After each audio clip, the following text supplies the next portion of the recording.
મિત્રો, આ એક સ્ત્રી એવી છે એની સાથે તમે સંબંધ બાંધી શકો છો. યમરાજ કહે છે, જે આ કથા એકવાર પણ સાંભળશે તેનું જીવન મોક્ષ તરફ આગળ વધશે. તમારી પત્ની સિવાય શારીરિક સંબંધ બાંધશો તો મિત્રો, શાસ્ત્રો અનુસાર તમને પાપ નહીં લાગે અને તમારું જીવન મોક્ષ તરફ જશે. મિત્રો, જો તમે પરિણીત છો કે ભવિષ્યમાં થશો અને તમે બીજી સ્ત્રી સાથે સંબંધ રાખવા માંગતા હોય તો તમે રાખી શકો છો. મિત્રો, આજના કલયુગમાં લોકોને શરમ આવે છે અને નકામા વિડીયો જોવાનો સમય છે, પરંતુ આજે અમે તમને દેવ ઋષિ નારદ અને યમરાજ વચ્ચેની પ્રેરણાદાયી વાર્તા જણાવવા જઈ રહ્યા છીએ. મિત્રો, પત્ની સિવાય આ એક સ્ત્રી સાથે સંબંધ રાખવો પાપ નથી હોતું. મિત્રો, શાસ્ત્રો અનુસાર કોઈ પણ પુરુષ તેની પત્ની સિવાય આ એક સ્ત્રી સાથે શારીરિક સંબંધ બાંધી શકે છે. મિત્રો, એક વખત દેવર્ષિ નારાયણનો જાપ કરતા અવકાશ થંગીને યમલોક પહોંચે છે. મિત્રો, યમરાજ વિશાલના સિંહાસન પર બિરાજે છે અને ચિત્રગુપ્ત તેની પાસે બેઠો છે. ત્યારે દેવર્ષિ નારદ તે સ્થાને પહોંચે છે. દેવર્ષિ નારદને આવતા જોઈને યમરાજ તેમનું સ્વાગત કરે છે અને તેમને નમસ્કાર કરવા લાગ્યા અને કહે છે, દેવર્ષિ, તમારા આગમનથી ધર્મપુરી ધન્ય થઈ છે. દેવર્ષિ નારદ કહે છે, હે મૃત્યુ અને ન્યાયના દેવતા યમરાજ, તમને પ્રણામ છે. યમરાજ કહે છે, અવશ્ય કોઈ મહત્વપૂર્ણ ઘટના હોવી જોઈએ. કૃપા કરીને અમને જણાવો કે તમે આજે યમપુરીમાં કયા હેતુથી આવ્યા છો. ત્યારે નારદજી કહે છે, હે ધર્મરાજ, મૃત્યુ અને ન્યાયના દેવતા, તમે ન્યાયના દેવ છો. તમે ત્રણેય જગતના જીવોને તેમના કાર્યો અનુસાર સજા કરો છો. તમારી પાસે તમામ જીવો અને ચાર દિશાઓનો હિસાબ છે. તમે પાપી લોકોને નરકમાં મોકલો છો અને પુણ્યવાન મનુષ્યને તમે સ્વર્ગમાં મોકલો છો. તેથી જ તમને મનુષ્યના તમામ પાપો અને પુણ્ય કાર્યોનું જ્ઞાન છે. હું તમારી પાસે એક વિચિત્ર પ્રશ્ન લઈને આવ્યો છું. કૃપા કરીને મારા પ્રશ્નનો જવાબ આપો. ત્યારે યમરાજ કહે છે, હે દેવર્ષિ, તમે સાચું કહો છો. અમારી પાસે ત્રણેય લોક અને પ્રાણીઓના જીવોનો હિસાબ છે. અમે ભગવાનના આદેશના આધારે લોકોને તેમના પાપો અને પુણ્ય કાર્યોના આધારે સજા કરીએ છીએ. તમારા મનમાં જે પણ પ્રશ્ન અથવા શંકા હોય, કૃપા કરીને સંકોચ વિના પૂછો. અમારી ક્ષમતા મુજબ ચોક્કસપણે તેનો ઉકેલ લાવવાનો પ્રયત્ન કરીશું. પછી દેવર્ષિ કહે, હે યમરાજ, શાસ્ત્રો કહે છે કે પુરુષે એક જ સ્ત્રી સાથે લગ્ન કરવા જોઈએ. તેણે માત્ર એક જ સ્ત્રી સાથે સંબંધ રાખવો જોઈએ. પણ મેં પણ જોયું છે કે કેટલાક લોકો ઘણા લગ્ન કરે છે અને અનેક સ્ત્રીઓ સાથે સંબંધ રાખે છે. શું આ પાપ નથી? શું આવા લોકોને નરકમાં મોકલવામાં આવે છે? આના પર શાસ્ત્રો શું કહે છે? શું એક પુરુષ એકથી વધુ સ્ત્રીઓ સાથે લગ્ન કરી શકે છે? કૃપા કરીને મારી આશંકા દૂર કરો. યમરાજ કહેવા લાગ્યા, એ દેવર્ષિ, તમારી પાસે આ પ્રશ્ન સમગ્ર માનવ જાતિના કલ્યાણ માટે યોગ્ય રીતે ઉઠાવવામાં આવ્યો છે. મિત્રો, જો આજના યુગની વાત કરીએ તો જ્યારે પતિ પત્ની એકબીજા સાથે લગ્નના બંધનમાં બંધાય છે અને સાથે રહેવાના શપથ લે છે, મિત્રો, આજના આધુનિક યુગમાં હર કોઈ પંડિતની સામે લે છે, પરંતુ આજના જમાનામાં લગ્ન સમય પતિ પત્ની જે શપથ લે છે તે ફક્ત શપથ જ રહી ગઈ છે. કારણ કે મિત્રો, લગ્ન પછી એક જ પત્ની રહે છે. આની સાથે ઘણી વખત સમાગમ કે કર્યા પછી પુરુષ કંટાળી જાય છે અને તેને બીજી પત્નીની જેમ જોવા લાગે છે. અને આજના સમયમાં દરેક પરિણીત પુરુષ માત્ર એક જ ફરક સાથે ફરે છે કે આ સ્ત્રી પછી તે બીજી સ્ત્રી સાથે સંબંધ બાંધવાનું વિચારે છે. આ કરતી વખતે તેને કોઈ સ્ત્રી સાથે રહેવાનું મન થતું નથી. તે ફક્ત નવી સ્ત્રીઓ સાથે તેની વાસનાને શાંત કરવા માંગે છે. પણ મિત્રો, એક જ સ્ત્રી એવી છે કે જો તમે પત્ની હોવા છતાં તેની સાથે શારીરિક સંબંધ બાંધવો છો તો મિત્રો, શાસ્ત્રો અનુસાર તમે પાપ નહીં કરશો. મિત્રો, આ પ્રશ્નનો જવાબ આપવો કે શું વ્યક્તિ આ દુનિયામાં એક કરતાં વધુ લગ્ન કરી શકે છે કે નહીં? ધર્મરાજ કહે છે, હું તમને એક વાર્તા કહું છું. આ મહાન કથામાં તમને બધા પ્રશ્નોના જવાબો મળી જશે. એટલા માટે તમારે આ કથા ધ્યાનથી સાંભળવી જોઈએ જે કોઈ આ કથા ધ્યાનથી સાંભળે છે તેના 32 ગુનાઓ હું માફ કરી દઉં છું. ત્યારબાદ નારદજી કહે છે, ધર્મરાજ તમે એ વાર્તા કહો, હું ધ્યાનથી સાંભળીશ. પછી યમરાજ એ મહાન વાર્તા નારદજીને સંભળાવે છે. તે પ્રાચીન કાળની વાર્તા છે. મધ્ય દેશમાં ઇનામ નામનું એક ખૂબ જ સુંદર શહેર હતું. ત્યાં એક નગર હતું. તે શહેરનો ખૂબ જ પ્રતિભાશાળી, બળવાન અને સુંદર રાજા જેનું નામ ધર્મપાલ મહારાજ હતું. ધર્મપાલ એક ન્યાયી રાજા હતા. તેની પ્રજા તેના ન્યાયથી અત્યંત સંતુષ્ટ હતી. રાજા પણ તેની પ્રજાની સારી સંભાળ રાખતો હતો. તે લોકોની બધી જરૂરિયાતનું સારી રીતે ધ્યાન રાખતો હતો. મહારાજાને સુકન્યા નામની પત્ની હતી જે ખૂબ જ સુંદર હતી. મહારાજ ધર્મપાલ અને રાણી સદ્વણી ચારિત્ર્યવાન અને સમર્પિત સ્ત્રીઓ હતી. સુકન્યા ખૂબ જ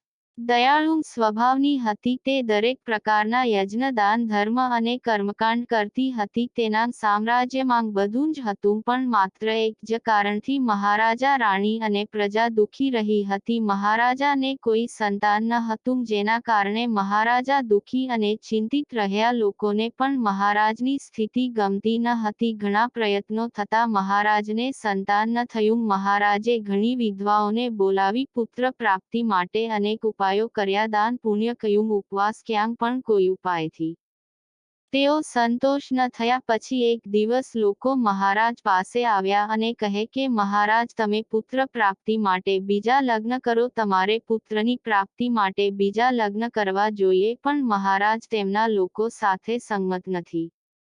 મહારાજ રાણી સુકન્યાને ખૂબ પ્રેમ કરતા હતા, એટલે જ તેઓ તેને દુઃખ પહોંચાડવા માંગતા ન હતા. અને મહારાજ પણ શાસ્ત્રોથી વાકેફ હતા કે પુરુષે એક જ સ્ત્રી પ્રત્યે એક પત્ની તો રાખવું જોઈએ. મિત્રો, એક જ પત્ની હોવા છતાં તેને ક્યારેય બીજી સ્ત્રીની નજીક જવું ન જોઈએ. જેમ એક માદા પ્રાણી સાથે બે નર પશુ સાથે રહી શકતા નથી, તેવી જ રીતે બે સ્ત્રીઓ ક્યારેય એક પુરુષ સાથે સુખી રહી શકતી નથી. જે પુરુષ પાસે એક સ્ત્રી હોવા છતાં બીજી સ્ત્રી સાથે સંબંધ છે તે ઘોર પાપ કરે છે અને નરકમાં પડે છે. એ જ કારણથી મહારાજ બીજા લગ્ન કરવા માંગતા ન હતા. પછી લોકો રાણી પાસે ગયા અને તેમને વિનંતી કરી કે તેઓ મહારાજને ફરીથી લગ્ન કરવા માટે રાજી કરે. રાણી સુકન્યા પણ લોકોની દુર્દશા સમજીને ત્યાં આવી. મહારાજે કહ્યું, હે પ્રભુ, તમે કૃપયા બીજા લગ્ન કરી લો. આપણા રાજ્યને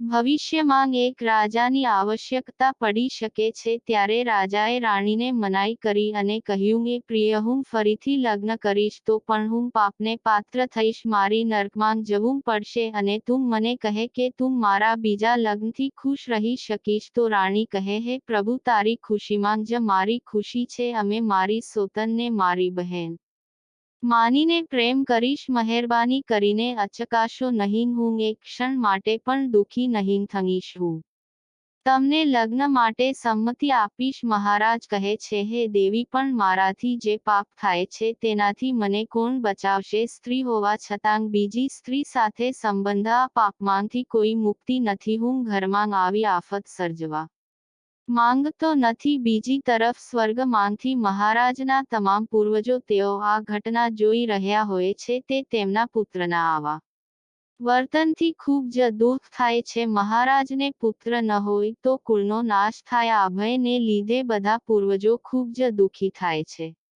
પછી એક દિવસ બધા પૂર્વજો મહારાજના સ્વપ્નમાં આવે છે. તેને દર્શન આપીને કહે છે કે હે પુત્ર, તારા કારણે અમારે દુઃખ આવી રહ્યું છે. અમારા કુળનો નાશ થઈ રહ્યો છે.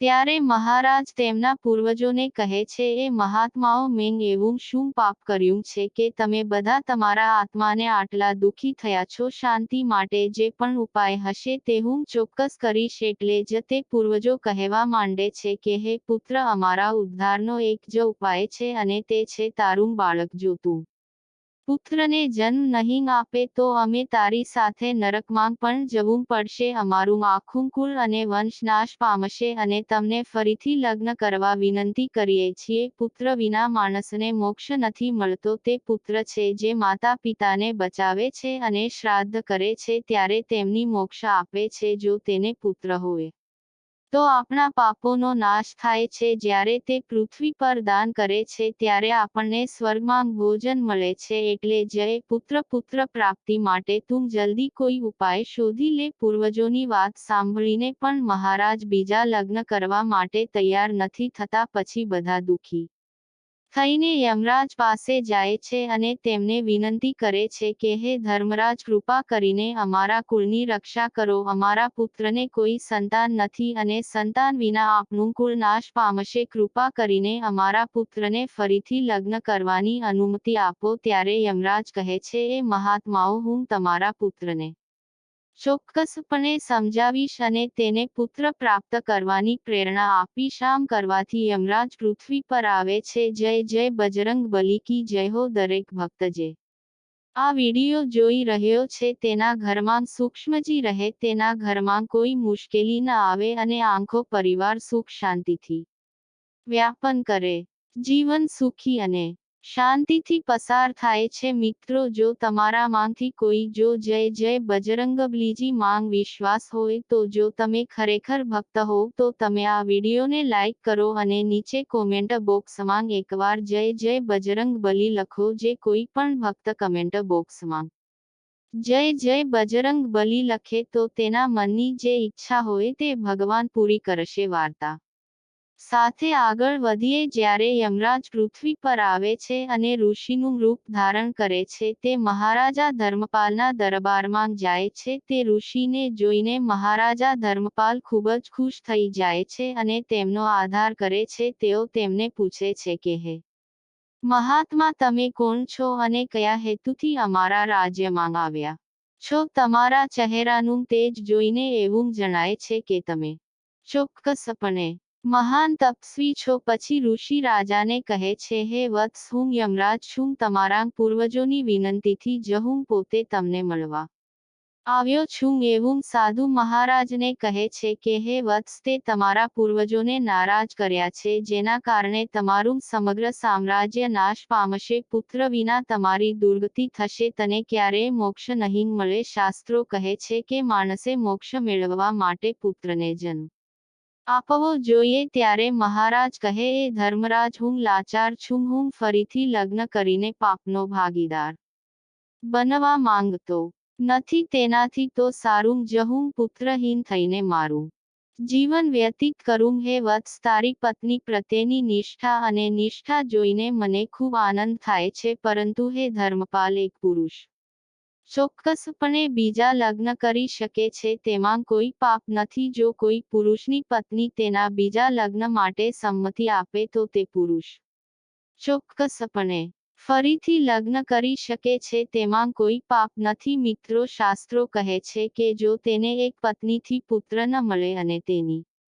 પત્ની પરવાનગી આપે તો તેને ફરીથી લગ્ન કરવા માટે પછી તેને ફરીથી લગ્ન કરવામાં અચકાવવું જોઈએ નહીં. સાક્ષાત યમરાજ દ્વારા આવાં વચન સાંભળીને મહારાજ પ્રસન્ન થાય છે અને યમરાજને ધન્યવાદ આપે છે. પછી યમરાજ અંતર ધ્યાન થઈ જાય છે. મહારાજ ધર્મપાલ તેની પત્ની સુકન્યા પાસે જાય છે અને તેને ફરીથી લગ્ન કરવાની પરવાનગી માંગે છે. ત્યારે મહારાણી સુકન્યા તેને બીજા લગ્ન કરવાની પરવાનગી આપે છે. મહારાજ બીજી સ્ત્રી સાથે લગ્ન કરે છે, જેના કારણે તેમને એક સુંદર પુત્ર રતનનો મહિમા મળે છે અને બીજી તરફ સ્વર્ગના તમામ પૂર્વજો પણ ખુશ થઈ જાય છે. મિત્રો, શાસ્ત્રો અને પુરાણોમાં કહેવામાં આવ્યું છે કે મનુષ્ય ધરતી પર રહીને જે પણ સારા અને ખરાબ કાર્ય કરે છે તે બધા કાર્યોનો હિસાબ મૃત્યુ પછી થાય છે અને તે મુજબ તમને સજા અને પુનર્જન્મ મળે છે. ભગવાનની નજરમાં તમારા સારા કાર્યો કોને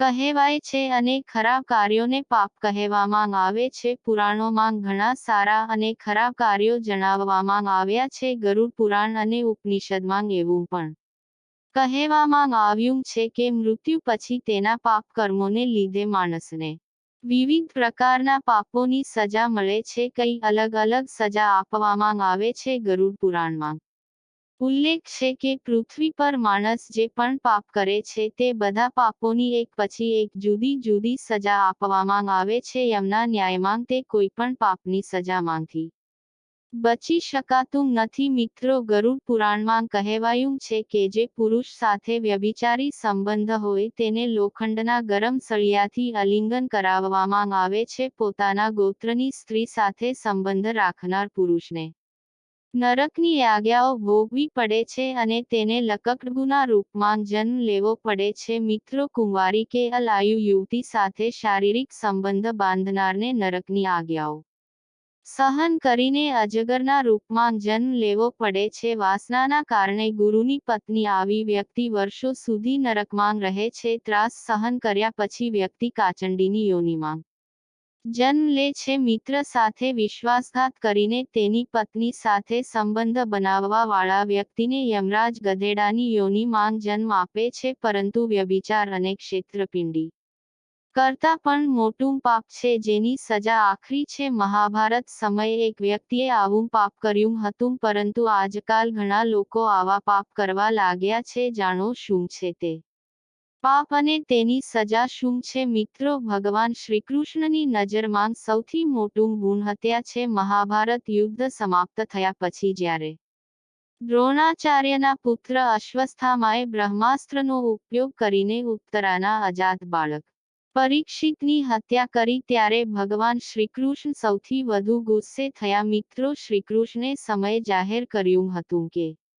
અશ્વસ્થામાનું પાપ આ સૌથી મોટું પાપ છે કારણ કે તેણે અજ્ઞાનમાં એક બાળકનો વધ કર્યો હતો આ પાપ માટે શ્રીકૃષ્ણ પોતે અશ્વસ્થામાને સજા આપી હતી શ્રીકૃષ્ણે અશ્વત્થામાના માથામાંથી ચિંતામણ રત્ન છીનવી લીધું હતું અને તેને શ્રાપ આપ્યો કે તે જન્મ જોયો છે પણ તું મૃત્યુ નહીં જોઈ શકે એટલે કે જ્યાં સુધી સૃષ્ટિ અસ્તિત્વમાં છે ત્યાં સુધી તમે પૃથ્વી પર જીવિત રહીને દુઃખ સહન કરશો મિત્રો ગુણહત્યા કરનાર વ્યક્તિ માટે આકરી સજા નક્કી કરવામાં આવી છે અને આવી વ્યક્તિએ ઘણી યુગો સુધી આ સજા ભોગવવી પડે છે ગુરુ પુરાણમાં કહેવાયું છે કે જે પુરુષ પોતાના ગોત્રની સ્ત્રી સાથે સંભોગ કરે છે તે આગામી જન્મમાં હાયના બની જાય છે એવું પણ કહેવાય છે કે તેના ગોત્રની છોકરી સાથે લગ્ન કર્યા પછી જન્મેલા બાળકો સામાન્ય રીતે માનસિક રીતે નબળા વિકલાંગ અથવા સંપૂર્ણ રીતે અશક્ત હોય છે ગરુડ પુરાણને સનાતન ધર્મમાં મહાપુરાણ તરીકે ઓળખવામાં આવ્યું છે તેના માધ્યમથી લોકોને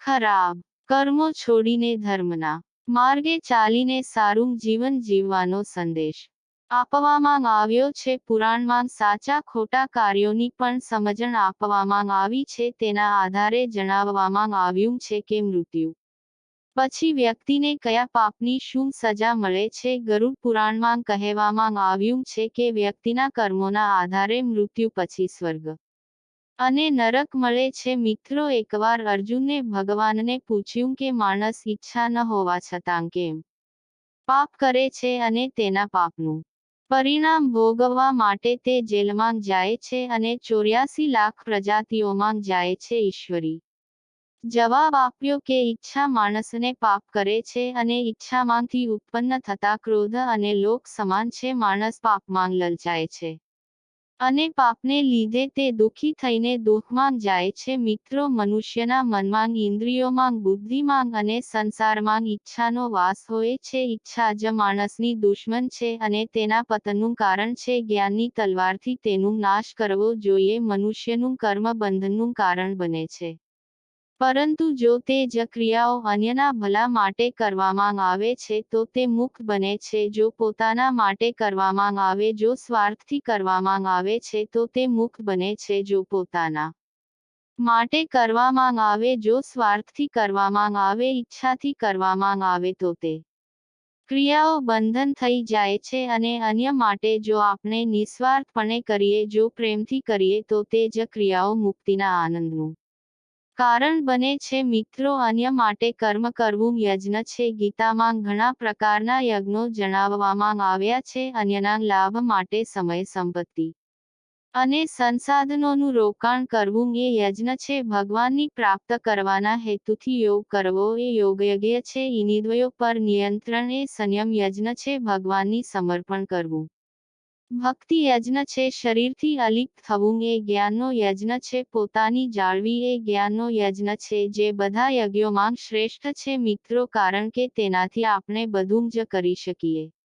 છીએ અને આમાં કોઈ ખર્ચ નથી. તે મોક્ષનો સીધો માર્ગ. સત્સંગથી જે જ્ઞાન પ્રાપ્ત થાય છે તે આ યજ્ઞની સામગ્રી છે. શ્રદ્ધા, ઉન્નતિ, ઈચ્છા, ઇન્દ્રિયો નિયંત્રણ એ આ યજ્ઞના સાધનો છે. જ્ઞાન યજ્ઞમાં આપણી ઈચ્છાઓનો ત્યાગ કરીને આપણે આપણા જીવનને મુક્ત કરી શકીએ છીએ. પરિણામો મેળવવા માટે મિત્રો, માહિતી પસંદ આવી હોય તો વિડીયોને લાઈક, ચેનલને સબસ્ક્રાઇબની સાથે બેલ આઇકન પણ પ્રેસ કરજો. જય શ્રી કૃષ્ણ. રાધે રાધે.